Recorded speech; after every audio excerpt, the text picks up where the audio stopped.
Esta es la última clase de sistema urogenital. Aquí termina la unidad 3. En esta clase se va a hablar de aparato urogenital, quienes conforman el sistema urinario, riñones, uréter y vejiga, cómo está compuesto el aparato reproductor masculino y cómo estaba compuesto el aparato reproductor femenino. Todo esto se va a describir tridimensionalmente, hablando anatómicamente e histológicamente. A palabra sencilla, esto sería el sistema renal. Miren, acá están las últimas costillas, las vértebras. En la zona posterior de nuestro abdomen tenemos los riñones, que es un órgano par. Ahí están las glándulas suprarrenales, se llaman así porque están sobre los riñones. Esos son los uréteres, la vejiga, la uretra. Y ese es todo el sistema renal. Como definición, aquí les puse una breve descripción. En los riñones son órganos que están encargados de formar la orina a través de un filtrado que hacen en la sangre. Los uréteres, que son estos, son conductos excretores, donde la orina ya formada en los riñones se traslada a la vejiga. La vejiga es un órgano que acumula la orina y que llega de forma continua por los uréteres, o sea, es un reservorio de orina. Y finalmente este último conducto, que se llama uretra, conduce la orina desde la vejiga hacia el exterior del cuerpo. Y ese es todo el sistema urinario. Obviamente no es tan simple. Acá están las características de los riñones. Los riñones son un órgano par, que son retroperitoneal, no sé si se acuerdan de digestivo, el peritoneo, bueno, los riñones están detrás del peritoneo. Se encuentran a cada lado de la columna vertebral, más o menos en el nivel de la T12 y L3. El riñón derecho suele estar más abajo, o sea, es más inferior que el izquierdo. Se presume que es por el hígado. El hígado abarca más espacio que el estómago. Aproximadamente tiene una longitud de 10 centímetros. En la parte posterior se relacionan con el diafragma y otro músculo que está aquí, en esta zona, que se llama cuadrado lumbar. ¿Qué otras estructuras tocan? El duodeno, el hígado y el colon, o sea, todas las vísceras que están en nuestro abdomen. Aquí está como más o menos qué contacta cada uno de los riñones. Y ahí están las arterias renales, venas renales. Algo así es un riñón. De hecho, esta es una imagen cadavérica de un riñón. Tenemos esta parte que es más externa, que se llama corteza renal, y todo lo que está más al centro se llama médula renal. ¿Ya? Tenemos pirámides, que son esas cosas más rojas, que se llaman pirámides renales, y estas son pilares o columnas renales. O sea, la médula está formada por pirámides y columnas renales. Bueno, y en la siguiente diapositiva también vamos a ver qué son estos conductos, que se ven aquí blancos, que son tubos. Bueno, este ya es un dibujo para que se entienda mejor. La función del riñón en sí es depurar el exceso de agua, sales y los desechos del metabolismo a nivel proteico sanguíneo. Por eso es que está muy vascularizado, porque se filtra la sangre para formar la orina. ¿Cuáles son las partes del riñón? Tenemos la cápsula, que es la parte más externa. De hecho, en la cápsula está la cápsula fibrosa, que es esta, y más afuera todavía hay una cápsula que se llama adiposa, que como la palabra lo dice, está hecha de grasa, para proteger al riñón. Entonces aquí se ve la cápsula fibrosa. Tenemos la corteza renal, que es todo este espacio que está aquí afuera, fuera de la médula, dentro de la corteza pero fuera de la médula, todo este borde. Luego tenemos la médula, que está formada por pirámides renales y las columnas. Todo esto que está aquí es la médula del riñón. Y esto que está aquí es la pelvis renal, que es el conducto más grande. Ahí les voy a explicar después cómo se llaman estos conductos que son más pequeños. La unidad funcional del riñón se llama nefrona. ¿Ya? Todo esto está formado por un montón de nefronas. Entonces aquí está el uréter, vena renal y la arteria renal. La nefrona tiene varias partes en específico, aquí están escritas, qué tipo de histología tienen, dónde están ubicados, algunos están en la corteza del riñón y otros están en la médula, ¿ya? Y tienen funciones que es para filtrar la sangre. Filtra la sangre y forma orina. Específicamente en algunas partes se absorbe sodio y cloro. Hay partes que son impermeables al agua y hay otras partes que se reabsorbe el sodio y se secreta potasio. ¿Ya? Entonces, eso lo van a estudiar en más detalle en fisiología. En este caso solamente vamos a ver la estructura que tiene la nefrona para formar la orina. Para que se hagan una idea, esto que está aquí representa la corteza renal y esto representa una pirámide renal. Esta es una nefrona. Pensemos que está hecho de millones de nefronas. Esto que está aquí es el corpúsculo renal, el túbulo contorneado proximal, el asa de Henle, túbulo contorneado distal, y esto grande que está formando a la pirámide es un conducto colector. Ahí la orina está completamente formada y va a parar a los conductos del riñón. Nuevamente, así se ve un riñón histológicamente. Miren, ahí empieza el primer conducto. Todo esto es una pirámide renal que está lleno de tubos colectores. Y aquí está la parte de la corteza renal. Esta es una imagen típica del libro y esta es una imagen real de un riñón. La parte más externa, eso que se ve aquí, todo este borde es la corteza renal, que aquí en este riñón sería esta parte externa, la corteza. La médula renal está formada por pirámides y columnas. Pirámide, columna, pirámide, columna. Aquí lo mismo. Pirámides, columna, pirámides, columna, pirámides, otra columna. Las pirámides están en todas disposiciones. Aquí se ven solamente en un corte, pero están para todas las direcciones. ¿Qué pasa en los riñones?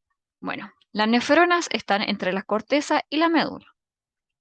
La mayor parte de la estructura de una nefrona se encuentra en la corteza y los tubos colectores, donde ya está la orina formada y ya se filtró la sangre, forman las pirámides. ¿Ya? Por lo tanto, las pirámides al terminar tienen una papila renal, que es como un colador ahí, justo en la zona donde termina la pirámide.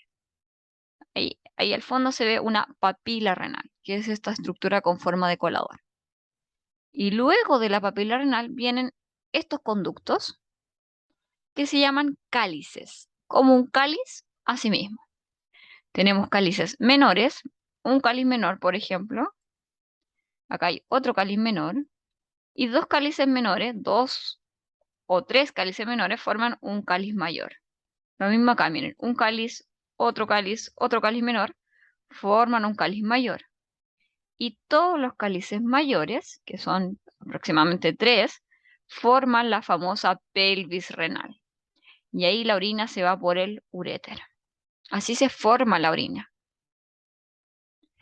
En esta parte, miren aquí, en la zona de la corteza renal, hay muchas, pero muchas arterias, porque aquí ocurre el filtrado de la sangre.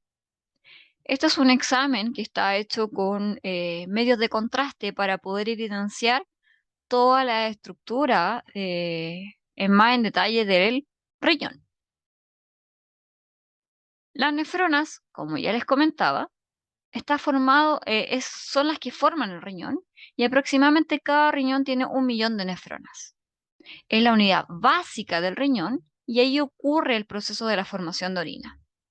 En la corteza renal se encuentran todas estas partes de la nefrona, mientras que en la médula renal está el asa de Henle y los tubos colectores. Las partes de la nefrona son el corpúsculo, el túbulo contorneado proximal, asa de Henle, túbulo contorneado distal y el tubo colector. Y ahí si se encuentran van llegando todas las nefronas al tubo colector. Prácticamente una pirámide renal es una sumatoria de los tubos colectores, que finalmente van a desembocar en la papila renal, ahí está escrito, que es una especie de colador, y llega a un cáliz menor. Bueno, este es el glomérulo, que es donde donde están todos los vasos sanguíneos dentro de esta estructura para poder que ocurra el intercambio de sustancias y filtrar la sangre. Aquí están detalladas las partes de una nefrona. La cápsula de Bowman es la que envuelve al glomérulo. El glomérulo es la parte donde están los vasos sanguíneos, los capilares sanguíneos, haciendo el intercambio de sustancias. Yo no le voy a pasar con detalles porque de hecho esta se llama arteriola aferente, arteriola eferente. Pero este es el glomérulo. Túbulo contorneado proximal, el primer túbulo que es contorneado. Luego viene el asa de Henle, que es esta que está aquí. Túbulo contorneado distal. Y finalmente el tubo colector o el conducto colector. Esto dice red capilar peritubular. En realidad, durante todo el trayecto la nefrona está llena de capilares para que ocurran todos los procesos de filtración para que se forme la orina finalmente. Entonces, aquí tenemos un corpúsculo renal visto bajo el microscopio. El corpúsculo renal, ahí está toda la zona donde está muy vascularizada. Ahí está el epitelio simple. Miren acá también. Ahí se ve las células epiteliales, simple, plano, formando la cápsula de Bowman. Y aquí adentro, el glomérulo. Algo así se vería. Bueno, esto sería directamente en un riñón. Parte de la corteza se ven todas esas estructuras. Ven, ahí están los glomérulos. Ven contorneados, pero no se ve específicamente cuáles de cada nefrona. Y aquí se ven los tubos colectores principalmente. Ahora sí nos vamos a las vías urinarias. La orina ya está formada en el riñón y tenemos que ver cuál es la vía urinaria. ¿Por dónde va la orina ahora? Primero, pasa por los cálices menores. Hay un cáliz menor, otro cáliz menor. Luego pasan a los cálices mayores y de los cálices mayores pasan a la pelvis renal. De la pelvis renal pasan al uréter, izquierdo, derecho respectivamente, y van a llegar a la vejiga y finalmente van a salir al exterior por la uretra. Si se dan cuenta, saliendo de las pirámides renales ya viene solamente el sistema de conductos que van a llevar la orina hacia el exterior. ¿Qué más? Bueno, todas las vías urinarias tienen tres capas de tejido. Mucosa, que es epitelio poliforme. Y recuerden que la orina también tiene ácidos, por eso es que es importante que exista una capa mucosa para proteger el tubo en sí. Tiene tejido muscular liso, que tiene dos capas, al igual que el sistema digestivo, longitudinal y circular. Y por afuera, la parte más externa, tiene una capa adventicia, que es tejido conectivo, laxo y mesotelio, o sea, quiere decir un tejido epitelial. A nivel de la uretra, o sea, cuando ya estamos al final del recorrido, desaparece la última capa. ¿Ya? Pero todo el recorrido es igual. Tiene una capa mucosa para proteger, una capa muscular lisa para poder desplazar los fluidos y la capa adventicia que lo protege del exterior. Ya, salimos de la pelvis renal y están los uréteres. Los uréteres recorren todo el trayecto, una porción abdominal, una porción pélvica y una pequeña porción dentro de la vejiga que se llama vesical. Usualmente se habla de la porción abdominal y la porción pélvica. ¿Ya? ¿Qué hacen? Comunican a los riñones con la vejiga. Parten o se originan en la pelvis renal y llegan a la parte posterior de la vejiga. Aproximadamente miden entre 25 y 30 centímetros de longitud. Ahí se ve la disposición, miren, pasan por delante de las arterias ilíacas. Ya es súper importante eso, por ejemplo, cuando van a hacer una cirugía. Saber qué pasa delante y qué pasa detrás de qué. Y aquí empiezan a haber un poco más de diferencia, ya que en el hombre y la mujer empiezan a tener diferencias. Pequeñas, pero hay diferencia. Esta es una vejiga masculina vista desde posterior. Ahí vienen llegando los uréteres. Miren, se lo voy a mostrar. Aquí están los uréteres. Hacia arriba hasta que van a llegar al riñón. Los uréteres llegan a la parte posterior de la vejiga. La vejiga es todo esto que está aquí redondito. Esa es la vejiga. En la mujer también llegan a la parte posterior. De hecho, aquí está media borrosa la vejiga. Ahí se ve la vejiga. Y llegan a la parte posterior de la vejiga igual. Así. ¿Cuál es la diferencia? En el hombre el sistema reproductor está vinculado, está directamente asociado con el sistema urinario. En la mujer los circuitos están separados. Vamos a hablar de la vejiga en generalidades. La vejiga es un órgano muy distensible. ¿Qué quiere decir eso? Es elástico. Tiene una gran capacidad de almacenaje de orina. ¿Ya? Es una visera hueca. Si uno la ve vacía, es muy arrugada.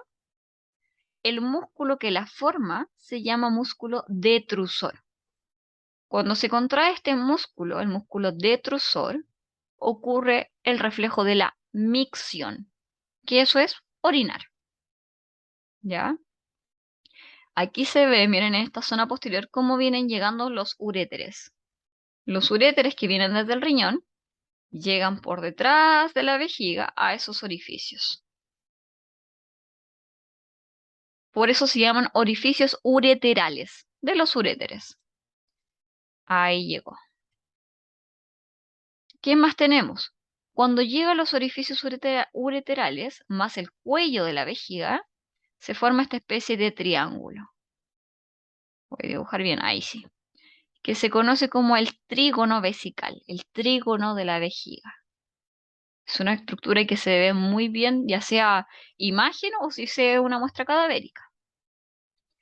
Bueno, y luego ya está la uretra, que es el conducto de salida. Esta es una imagen lateral, una imagen en el plano sagital de una mujer. Miren acá. Colon sigmoideo, recto, ano. Acá está el útero, la vagina. Y acá está el sistema urinario. Vejiga, uretra. ¿Ya? Los uréteres vienen bajando por acá atrás, que aquí no se ven, y llegan a esta zona. Tengo como parte de la vejiga está el vértice, acá adelante, el cuerpo de la vejiga, el fondo de la vejiga y aquí está el cuello. Esas son las partes que tiene la vejiga. Vértice, cuerpo, fondo y cuello. Tanto en hombres como en mujeres. Esa es la vejiga urinaria. También tiene 3 capas: serosa, muscular y mucosa. ¿Ya? La capa más profunda obviamente es la capa mucosa. ¿Ya? Son células que hacen que protegen a la vejiga ya que están en contacto directo. La capa muscular es tejido liso, músculo detrusor, y la capa serosa es la que lo recubre. Histología de la vejiga, lo mismo. Así se ve un corte de la vejiga. Todo esto es musculatura lisa. ¿Ya? Hay capa mucosa y la capa externa. ¿Ya? Las capas también. Capa longitudinal y capa circular. Al igual que en el sistema urinario y digestivo, también tenemos capas circulares y longitudinales. Aún así, el músculo de la vejiga se llama músculo detrusor. Y finalmente, el último trayecto, la uretra. Y aquí sí tenemos diferencia importante. No son iguales. El conducto de salida al exterior de la orina, en el hombre, se confluyen 2 conductos, el aparato urinario y el reproductor. Miren acá, acá está la vejiga y aquí empieza la uretra. Desde el cuello de la vejiga empieza la uretra. Uretra, porción prostática, porción membranosa, ese pedacito, y todo el resto se llama porción esponjosa o peneana. La uretra masculina tiene 3 porciones, mientras que la uretra femenina es uretra. ¿Qué hace? Ambos atraviesan el diafragma pélvico, Ya atraviesan el piso pélvico para poder llegar hacia el exterior. Acá hay una imagen que muestra más o menos las diferencias. Prácticamente todas las diferencias están a nivel de la uretra.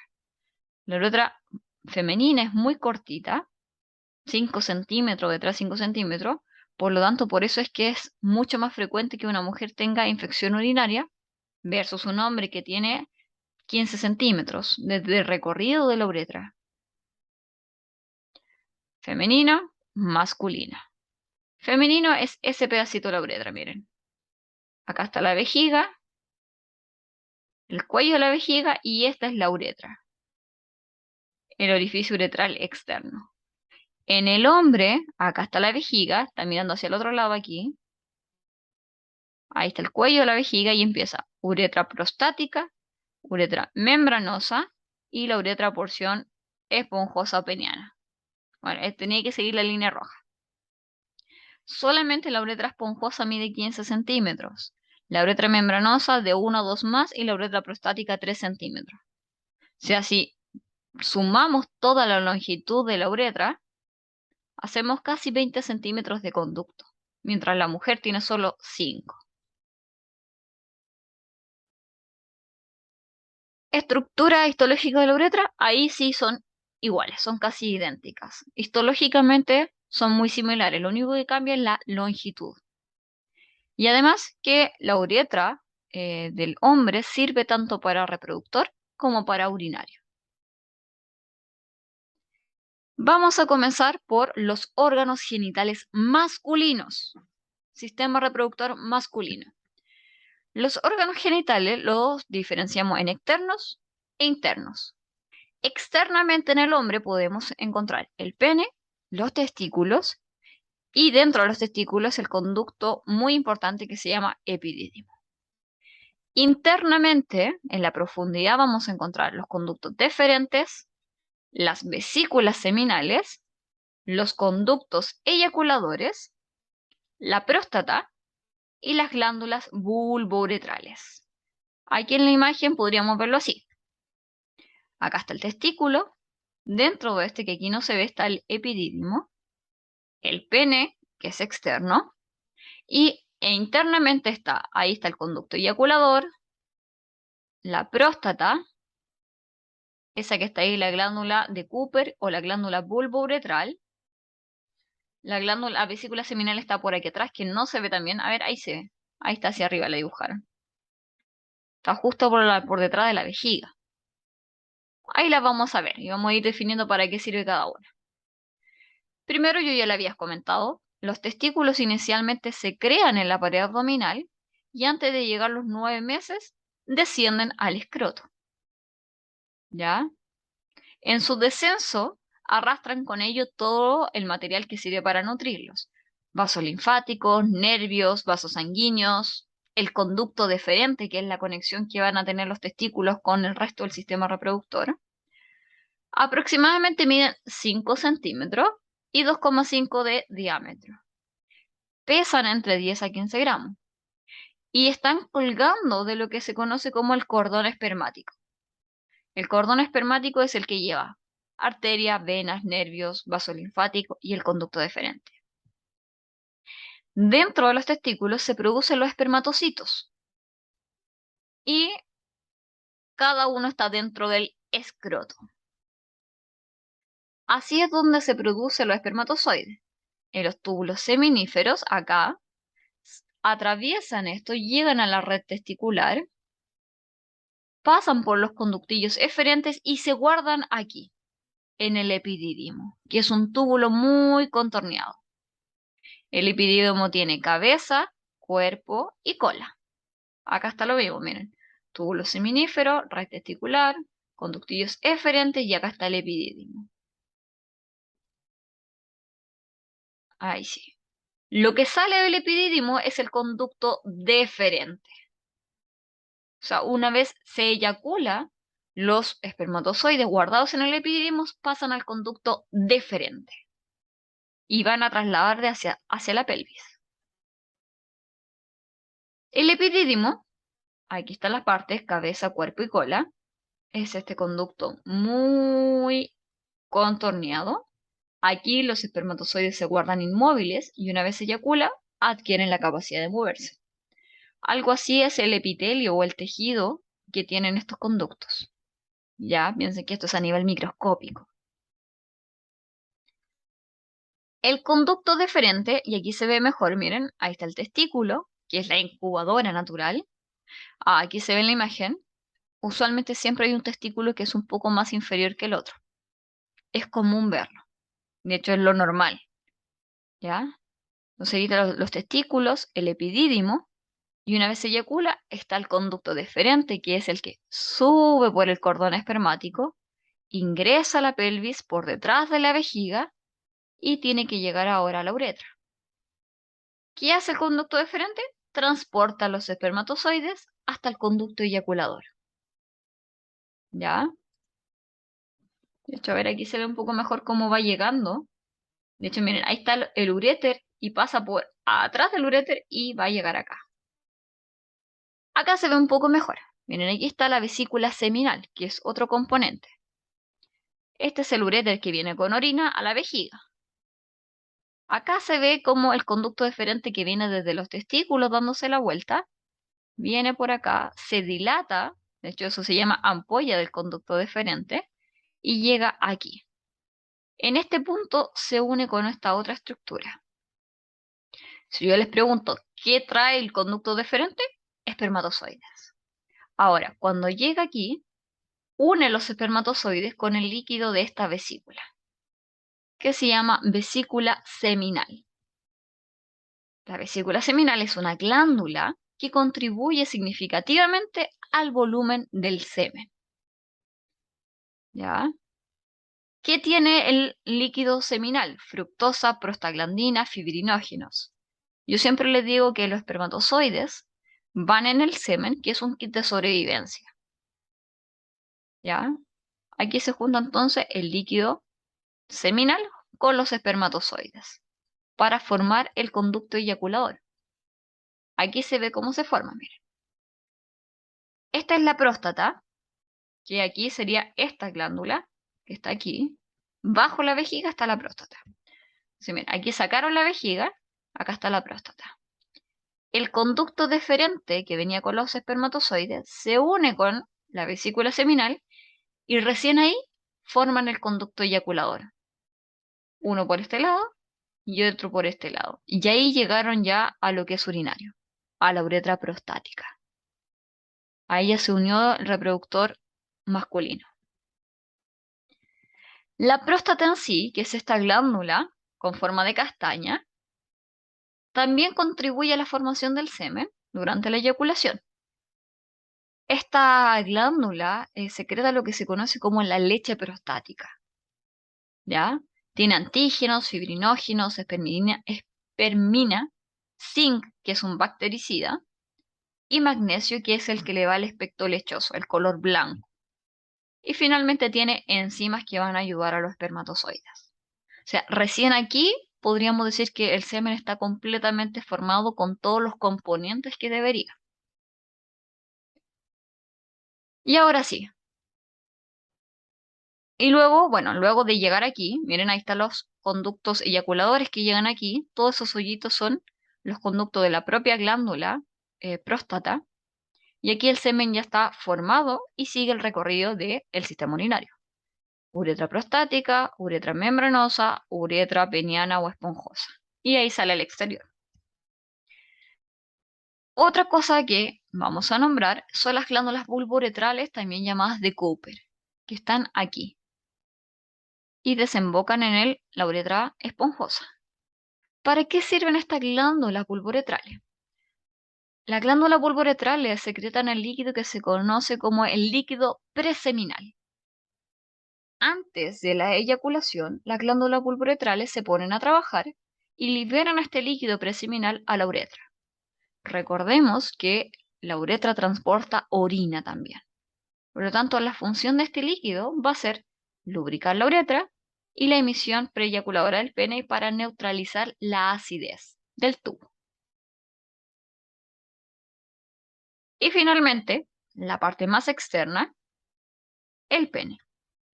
Aquí están la próstata, miren, la vejiga sobre la próstata, uretra prostática, uretra membranosa y la uretra esponjosa o peniana. Acá, miren. El pene en sí es el órgano de la cópula, tiene la salida de la orina y también del semen. Se divide en 3 partes, ¿ya?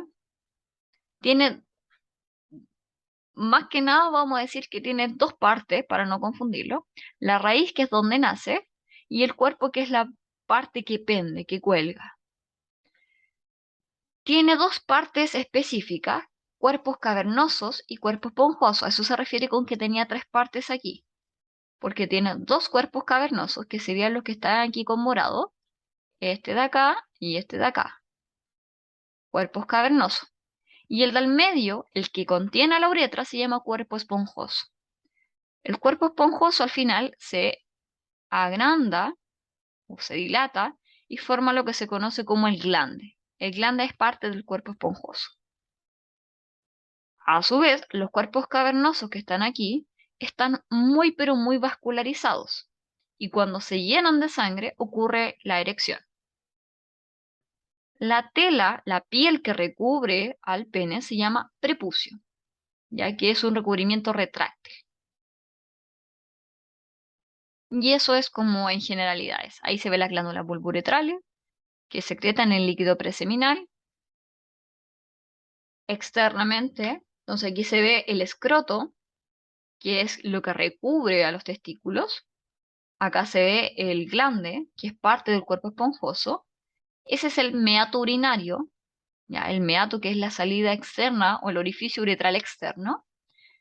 Todo esto que está aquí es el prepucio. eh, y eso es más que nada. Cuando los cuerpos cavernosos se llenan de sangre, ocurre lo que es la erección del pene. Si yo hago un corte transversal del pene, se vería algo así. 2 cuerpos cavernosos y abajo el cuerpo esponjoso. Dentro del cuerpo esponjoso la uretra, en los cuerpos cavernosos hay sangre. Sobre esto tenemos capas de tejido graso y las venas. La vena dorsal superficial, la vena dorsal profunda, que también contribuyen a la erección. Ahí hay un corte histológico. Y finalmente, reproductor femenino. Externamente podemos ver la vulva, que no se llama vagina, se llama vulva, que está formada por el monte del pubis, también conocido como el monte de Venus, los labios mayores y menores, el clítoris y el vestíbulo de la vagina. Internamente tenemos ovarios, tubas uterinas, útero y vagina. O sea, ahora vamos a ver una imagen. Órganos externos, la vulva. Esta parte de acá tenemos el monte de Venus. Aquí es una parte que es una almohadilla de grasa que está revestida de piel que recubre la sínfisis del pubis, la unión de los huesos. Los labios mayores están acá, y en este caso estaría acá lo que está empujando con los dedos. Los labios mayores están recubiertos de piel que está pigmentada y tienen vellosidades en la superficie externa. En la superficie interna los labios mayores son lampiños, no tienen vellosidades. Y los labios menores están aquí adentro, son completamente lampiños y se juntan en la línea media anterior. O sea, ahí están los labios menores, ese de aquí y ese de acá. Se juntan adelante y aquí está el clítoris. Es el orificio vaginal, el vestíbulo vaginal. Aquí está el orificio urinario, ya la uretra. Ya aquí está la uretra, orificio vaginal y el ano. Glándulas vestibulares. En la mujer tenemos glándulas en la parte externa, que son vestibulares mayores y vestibulares menores, que sirven para lubricar toda esta zona. Las glándulas están aquí, miren, aquí están las menores y acá están las glándulas vestibulares mayores, que mantienen esta zona húmeda y la lubrican. El clítoris está en la parte anterior, aproximadamente donde se juntan los labios menores. También tiene cuerpos cavernosos, al igual que el pene, con la diferencia que los cuerpos cavernosos están hacia adentro, hacia la profundidad de los tejidos, no son visibles externamente. Y el clítoris también tiene un glande y tiene un prepucio. O sea, es muy similar a la estructura de un pene, pero más pequeño. Y ahora vamos al revés, de adentro hacia afuera. En los ovarios se crean los ovocitos, ahí está la ovogénesis. Y también tiene funciones endocrinas con respecto a las hormonas. Ya habíamos mencionado un poco de los ovarios. Se localizan en la zona del hipogastrio. Están afirmados por muchos ligamentos. ¿Ya? El ligamento propio del ovario. Aquí está el mesometrio. Hay muchos ligamentos. Piensen que toda esta estructura están muy afirmadas porque en caso de una gestación tiene que sostener todo el peso. Algo así es lo que ocurre mes a mes en el ciclo ovárico, donde se van desarrollando, maduran hasta que se libera y después se transforma en lo que queda en un cuerpo lúteo. El desarrollo folicular del ovario, así se ve, un folículo primario, un folículo secundario, un folículo maduro y el cuerpo lúteo cuando una vez que fue liberado, cuando no hay fecundación. El ovario, una vez que expulsa el ovocito, el encargado de ingresarlo es la tuba uterina. La tuba uterina está dividida en 4 zonas. Esto que está aquí, que tiene como forma de una campana, se llama infundíbulo, que es la que tiene las famosas franjas o fimbrias. Se llama de las dos formas, que son estos deditos. Ahí está. Fimbrias o franjas. Son proyecciones dactiliformes, que le llaman, como dedos. Esos son los que atrapan al ovocito y lo ingresan a la tuba. ¿Qué otra porción podemos encontrar? Entonces tenemos el infundíbulo, luego viene la ampolla, que es la parte más gruesa, el istmo, que en el istmo la trompa llega al útero. Su función es capturar el complejo ovocito en el momento de la ovulación y transferirlo hasta un punto medio donde ocurre la fecundación habitualmente y finalmente trasladarlo hasta el útero. Aquí están los ligamentos más comunes, el mesosalpinx y los ligamentos anchos del útero, que son estos gigantes acá que parecen murciélagos, como alas. Histología de las tubutrinas, así se ven por dentro, si hago un corte. También tienen capa mucosa, muscular y serosa, como casi todo en el cuerpo.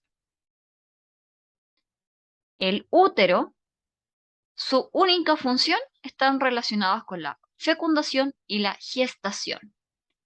El útero tiene forma de pera, invertida, el fondo, el cuerpo y el cuello o cérvix uterino.